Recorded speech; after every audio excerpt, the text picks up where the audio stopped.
everybody. This is Metro Meta. This has got to be volume 2 probably by now, episode 5, and I'm here with my buddy, my friend, my old work buddy, Cam.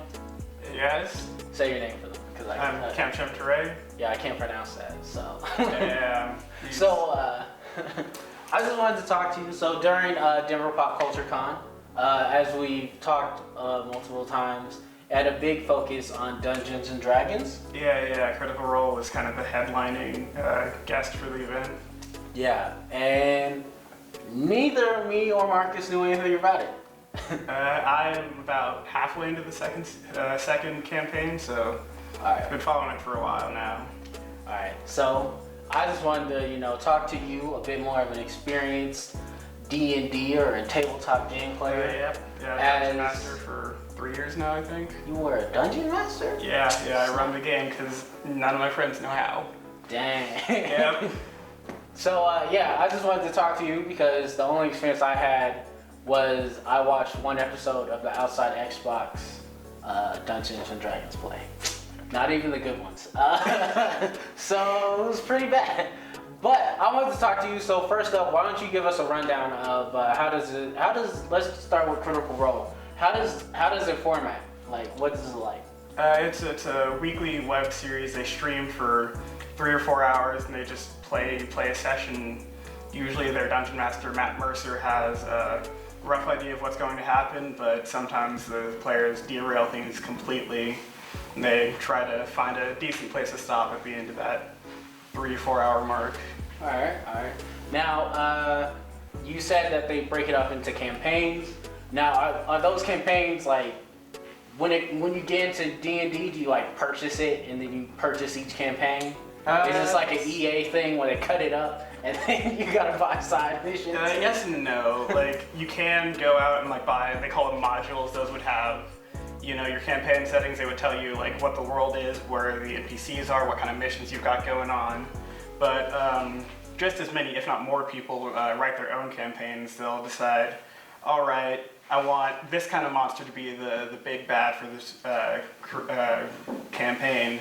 And they'll just run it until they either make it through that campaign and find like a good stopping point for those characters, or more likely, the group kind of falls apart because scheduling for D&D is really, really hard because people don't have, 3 or 4 hours they can just take out of their day every week. I mean, that's low-key, like, that's white privilege. That's a white privilege. Let's just take 4 hours out of our day, sit in a room and roll dice. Like, yes, it's really hard to get people to show up consistently. Now, there are other different types of tabletop games. Is that what they're called? Yeah, tabletop RPGs. Tabletop RPGs. I know Star Wars has a few with, I think, I remember Elder Scrolls got in trouble for ripping off a D&D one. That's not surprising. The only one I really know is, of course, Cyberpunk for other reasons. Cyberpunk has one. I know Star Trek has one. Call of Cthulhu is a pretty big deal. Star Trek, Star Wars, Call of Cthulhu. Can't remember, but there is another one for like superheroes, where if you want to, it's more like experience points to buy like different superpowers and stuff, which is kind of cool. But yeah, it's just a bunch of them out there. There's one for everyone if you know what you're looking for. Now, if let's say me, I want to get into Cyberpunk. I know they got the new one coming up, like in August or whatever. But let's say I didn't know that was going on. Where would I go to get into D&D? If you want to get into tabletop games, first step, for D&D it's a lot easier because that's just the most popular one. I'd say go to like your local game shop, see if they've got games running there, see if there's someone who stops by who's been looking for players or something like that. There's also websites like Roll20 that you can go on and find players or game with online, stuff like that. But usually I'd say easiest thing to do is talk a bunch of your friends into it, buy all the essential equipment, learn how to run the game and make them play it. That's usually the easiest way to go. That sounds like, because I have been interested in it a little bit. I remember a couple years back they canceled this game, but there was a video game for, what was it called? It was the Xbox exclusive, Fable. It was for Fable. It was going to be like Fable Legends, where the guy was like a dungeon master and everybody else had to run through it. I was like, I want to be a dungeon master and ruin people's afternoons. That was my dream, but they canceled it. So For me, D&D is very D&D RPGs and tabletop RPGs are very interesting because that tends to be, I assume that's where we get the term RPG from. Kind of, yeah. I really At least don't. in the modern sense, I think a lot of that comes from D&D. Yeah, but I've never really seen like the connection between all that. They're like, oh, it's a role playing game. I was just like, isn't every game technically a role playing game? Yeah, I think a big thing for D&D, more so than other games, is that you've got this character, but it's not just, this group of stats. You can play it like that, but they've also got this personality that you've created for them. And it's much more freeform than, say, like a video game, so your actions have much more, like, detailed consequences on the real world. Like, if I decide, hey, I want to go kill the king, the DM might look at me funny, but they should, well, at least let me try it. I'll walk up into the castle and maybe I actually do end up killing the king. That's something a video game wouldn't let you do. Yeah, so it has more like, so I guess the appeal of, say, a tabletop RPG compared to like maybe The Witcher is that The Witcher is very structured. You can't really do whatever you want. I can't drop a spaceship in the middle of the town, which would be my move, definitely. Yeah, you can. No matter the game, just spaceship drop. Yeah, Bam. you can do that in D&D. Your dungeon master might hate you by the end of it, but yeah, you'll do that. They'll try to figure out what would realistically happen in that situation, and they'll just keep playing from there. Unless you've completely broken them, in which case they'll just give up, throw their hands in the air, and walk away.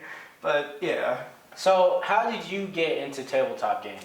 I'm not entirely sure because I got into playing around the same time as I got into Critical Role, so I'm not entirely sure if I started D&D and then started Critical Role or started Critical Role and then D&D. But I know my friend had a game that he wanted to get people to play in, so I was kind of like, all right, yeah, let me look into this stuff, and I kind of got into it that way. All right. Now, going back to Critical Role for a few seconds, what would be your favorite, like, if you could give anyone an episode, like, watch blah, blah, blah episode or campaign or whatever? Oh, that's kind of tough. Mostly because, it's 3-4 hours, so it's hard to pick out, like, an individual episode that's like, oh, that was really, really good, because it's thousands of hours of footage. Well, do you watch it, like, do you, like, sit there and watch it, or do you, like, play it in the car? Like, I do that with Night Vale. Like, I'll just play that in the car. I like to sit down and watch it when I can because there are a lot of like visual jokes and it's really cool to see like the board setup and stuff like that, but it's so much that when you're trying to catch up, you just kind of listen to it whenever you can and hopefully you've got time to watch it during the day. Yeah. Yeah. So, you go to school to be a game maker, correct? Yes, I am a game design engineering major. That's very nice. What's your dream, man? What's your dream game? Dream game. I want to be the next like Hideki Kamiya. Be out there making like Devil May Cry, Bayonetta, those kind of games. So you like the action games? Yeah, character action specifically. That stylish stuff. Do you like that genre from name, character action? I remember there was this game reviewer named Yahtzee who wanted to call it Spectacle Fighter. I feel like that might fit better.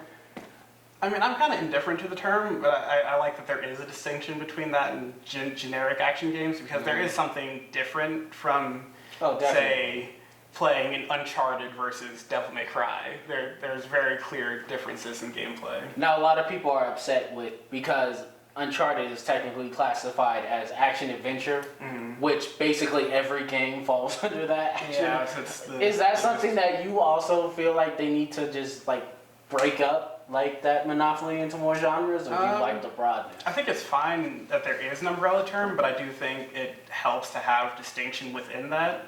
So like if you just want a big open adventure game, I don't mind lumping in, say, Uncharted and a bunch of other stuff together, but if you're looking for something where you're specifically playing a cover shooter within your adventure game, I think it's good to like separate Uncharted from the rest of that. Yeah. Now, you said you like to do spectacle fighters or those heavy action games like Bayonetta. Yep. Bayonetta 3 is coming out. Hopefully, whenever. Hopefully we hear about it this E3. Yeah. But if not, they did announce Astral Chain. Have you seen that? Astral Chain, that one looks interesting.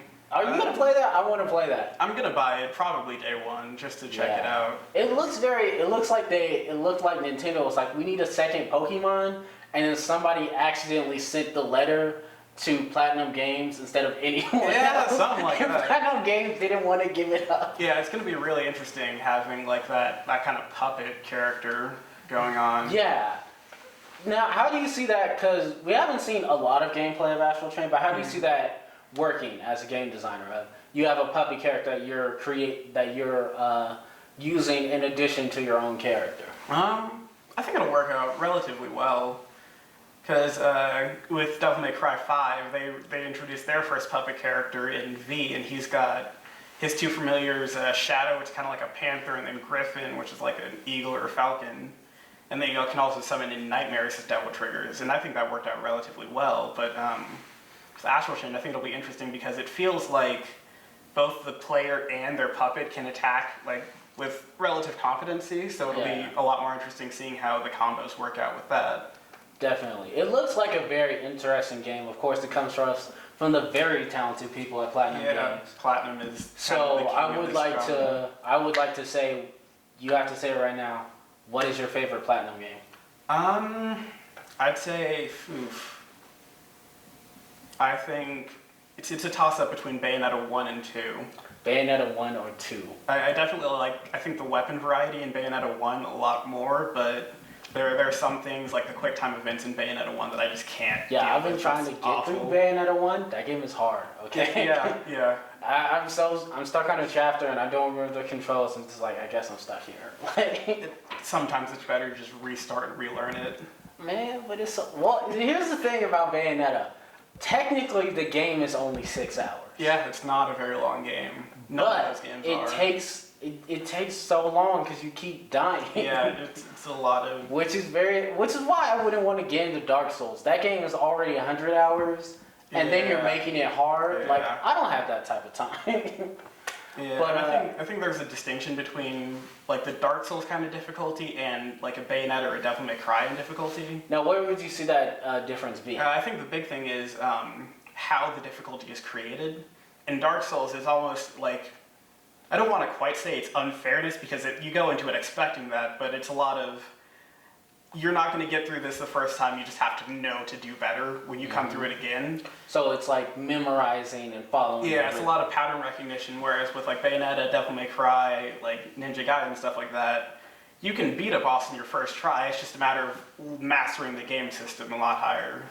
Mastering the mechanics. Yeah. Now, they have said that Bayonetta 2, Bayonetta 3 is going to be markedly different from the rest of the Bayonetta series. If I were to come up to you and say, Cam, redesign the Bayonetta formula without getting rid of Bayonetta, what would you add to it to make it different? I think the first thing I would do is something similar to Devil May Cry 5 and just add more characters to play through as you go through the story. Because there are other characters in the Bayonetta world that have like similar levels of ability and they have their own different fighting styles, and I think that's a good way to go as far as diversifying the game. So you would go in a route where you'd be like, okay, we're just going to have more than just Bayonetta. So it'd be like Bayonetta and the Bayonetta crew all standing there with their long legs doing stripper pole stuff. So that's I really do love that. So the action game or the action games that you really enjoy, they're actually getting so much of a resurgence. We got Bayonetta 3, that is pretty much one of the most anticipated Nintendo games coming out. For a while, yeah. Yeah, and then you have, of course, Devil May Cry 5. That was really big when that was announced, yeah. Would you say that this is a renaissance of this genre, or would you say that it hasn't died? I think it's definitely a resurgence. I think DMC, Devil May Cry, definitely nearly killed the genre.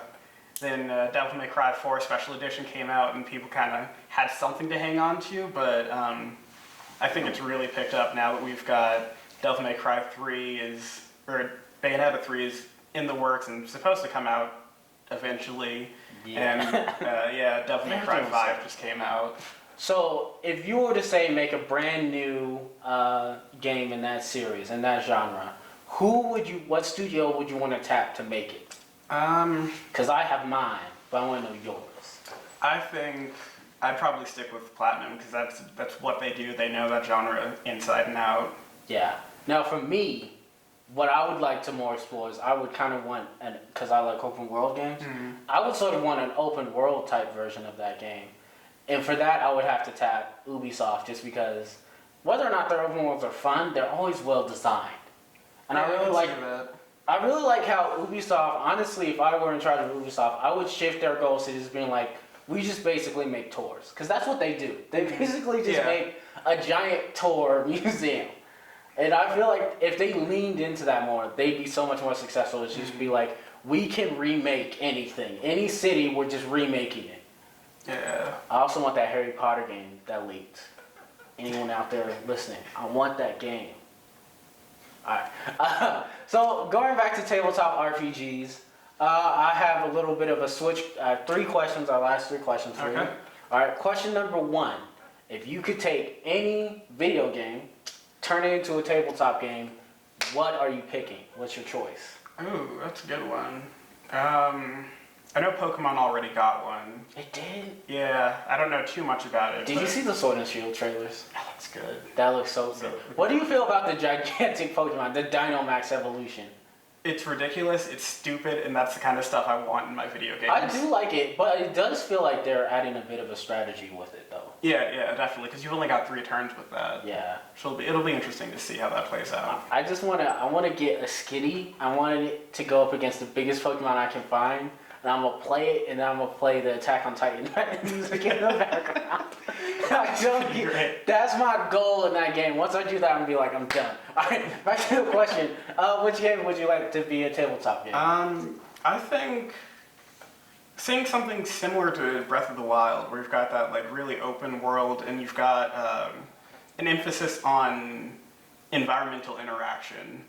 So where you'd maybe not entirely like full setups, but where the dungeon master would focus a lot more on like the physics of the world. Like maybe you start a fire here, how does that spread across the field? Or, alright, I see these enemies here, I'm just going to roll a boulder onto them. I want a game that encourages that kind of play. Alright.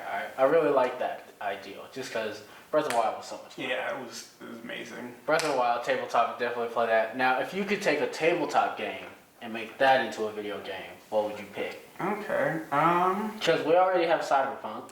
yeah, I think most of them have had a video game in some form or another, but I think I really want to see like a properly done Dungeons and Dragons video game. Who would you tap for that? Probably CD Projekt Red. Are we just gonna keep tapping them for that? Here's my thing when it comes to CD Projekt Red. One of the things I like is that they go with source material that's already made instead of making their own world. I feel like games, especially, I feel like when it comes to books, I feel like those are the sorts of properties we should be basing our games off of. As opposed to films, they're like, let's make a John Wick video game. I'm like, John Wick video game? Boring. That's 3 movies. You shoot something, that's the end. Yeah, I think the big problem with movies is that you have to stretch them out so much, and that means making really tedious gameplay elements to tie into it just so you can keep it going. But I think that's something you should avoid altogether. Yeah, I feel like books, because they tend to be as long as video games and they tend to be more in depth, I feel like that's a better way for us to adapt them. And I want a Hunger Games video game, okay? All this Battle Royale, I'll play it when there's one like that. Yeah, I could see that. Cornucopia, maybe you've got some sponsors. It'd be cool to see how you could get audience interaction into that. Yeah. You get just imagine this, you partner up with Twitch, your favorite streamers, 24 of them, all go in, and you've got to vote to see which streamer makes it to the end. I'm just saying, the millions, man. Yeah, then it does become more than just the game. It becomes a personality contest, just like the actual Hunger Games, because then you can say, all right, well, this streamer is really, really popular. They're going to draw in the biggest sponsor support. They're going to get people who are actually going to spend the $100 or whatever to give them this really cool in-game item. Let's throw a giant volcano. I really loved. I've never been a fan of Battle Royale, but I really loved the Hunger Games so much. I'd get into it just for that game. Yeah, that would be really cool, I think. All right. Now, getting back a bit more into tabletops, you're designing your own tabletop. What would that look like for you? I don't know, because I feel like there's a lot of tabletop has been covered, like a lot of what you can do with it. Well, let's shrink it in for a bit. So, of course, you have a difference between like tabletops and cards and stuff like that. So, what other game mechanics would you like mix in with your tabletop game to make it stand out? Like, would you have trading cards? Would you have, I don't know, puppets, cameras, something like that? I think I'd probably want to try to change the dice system around. Really? Yeah, see if I can see what I can do with that, because like with the Star Wars Edge of the Empire and stuff like that, they have kind of a fate system where instead of just rolling a die and adding whatever your stat modifier is, the pool of dice, you've got some positive dice that you have based on whatever your stats are, and then some negative dice based on like however difficult the challenge you're trying to do is, and you roll both of those dice and the result is based on those. And I think playing further with like how you can change up the dice and seeing how that works in the game, I think would be really interesting. Yeah. Now, when we were at Denver Comic Con, there was this giant, it was way bigger than I thought it should have been, but there was this giant market seller, and they were selling dice that they had specifically designed to be even. So, like, you know how they have to hollow out certain sections to show the numbers? For, like, one, they hollowed in more so that that side is just as even as other sides. As someone who plays D&D, do you think we need to enforce that sort of stringent rules on our dice? I think generally it's not that big a deal, because if dice are uneven, they're usually uneven randomly, so it doesn't matter too much. Because as long as you're not rolling as long as you don't pick up a die that you know is uneven and roll that one every single time, I think it doesn't matter too much. And even then, the way the dice is structured, even though there can be some imbalances, because they do still keep like a high number next to a low number. Like if you look at a d20, right below the 20 is the number 2. So if it's weighted to that side, you still might be rolling 2s every once in a while. Yeah. I'm very interested into, because D&D is very much, it's like the lacrosse video game sort of, where it takes a lot to get into it. People get costumes and all that, and it seems like that sort of dedication to it is something that's very prevalent throughout the nerd community. Yeah, D&D is very addictive, I think, just by the nature of it, whether that's dice collecting, miniature collecting, painting miniatures and all that stuff, or maybe you just really like building your characters. Yeah, some people do show up to their games in costume dresses, whoever they're playing. Yeah. It's very interesting to me how in-depth you can get into. Because, like, even at, say, Wizard's Chest was there, they had Harry Potter wands that were made by people at Denver East High School. And I was like, oh, I remember when they started doing that. Because I was there, and I made an 8-wand series that I kept. So it's very interesting to me, especially as someone who's a gamer, as I'm fairly new to gaming. So I know deep in my heart of hearts, I could technically go back and add up how much money I've spent on video games and just paraphernalia and stuff. And I don't want to do that because it's going to be upsetting to me. But it's very interesting to see how in-depth you can get into these franchises. Yeah. Speaking of like cost for stuff, D&D specifically, I spent probably $300 before I actually started playing. Oh gosh. Yeah, just buying the core rule books. I bought an expansion book, and then probably spent $100 or so on dice, just making sure I had enough for all my friends if they wanted to play. Yeah, that's very. I mean, you definitely don't need to go that far. There's a $20 starter set. Buy that. Be smarter than me. Don't waste $300 before you know if you like the game. I'm just saying. CD Projekt Red is coming out with, the people who make Cyberpunk, they're making Cyberpunk Red. There's going to be an online version. It's free. Just print it out at your job. It's going to be cheap. Yeah, you can find basic rules and everything online for D&D. The only thing you really need is, I guess, dice, but even then you can get a dice roller online. Yeah. Super interesting. Super fun. I'm still hype about Pokemon. I can't wait for that. Do you like this new region? I'm not entirely sure how I feel about the region. Like, there are definitely some things that I think are really interesting, but like what? I definitely like that it's now got open world aspects, which is something we haven't seen before. I'm really looking forward to that. Now, in the trailer, the brand new trailer, they talked about how in the wilds, which they defined a specific area called the wilds, Yep, outside where of towns. Pokemon will roam, Mm-hmm. and then also there's gonna be a free roaming camera in that section, which is nice. But then it seemed weird because they also had random encounters in the grass. Do you think we're gonna get both? I think we can. I think that might be good to have.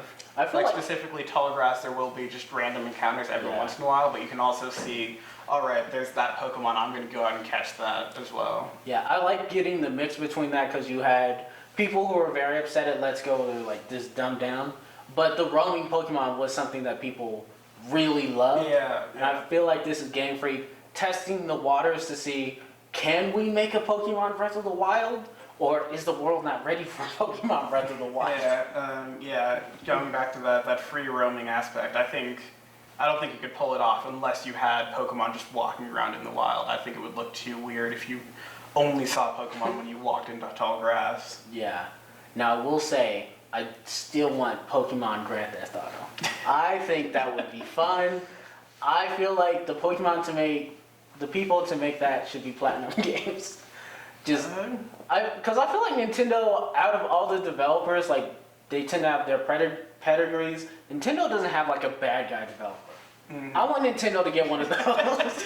I want Nintendo to get like a Rockstar or like a Gearbox, like that one developer who's just like, we're about to just ruin everything. Just go crazy. This is absolutely stupid. No one else would sign off on this. I think the closest they have to it is Monolith, who makes Xenoblade Chronicles. Because I've been playing that game. Wow. That game, I'll be honest, that game is probably one of the most ambitious games on Switch and one of the most JRPG RPGs I've ever played. Yeah. That game's combat doesn't have you attacking things. It does it for you. Yeah. And it's still hard. I'm literally sitting there watching my character fight these people, waiting for my cooldowns to come up. I'm just like, I'm doing nothing and I'm still losing, and it's still my fault.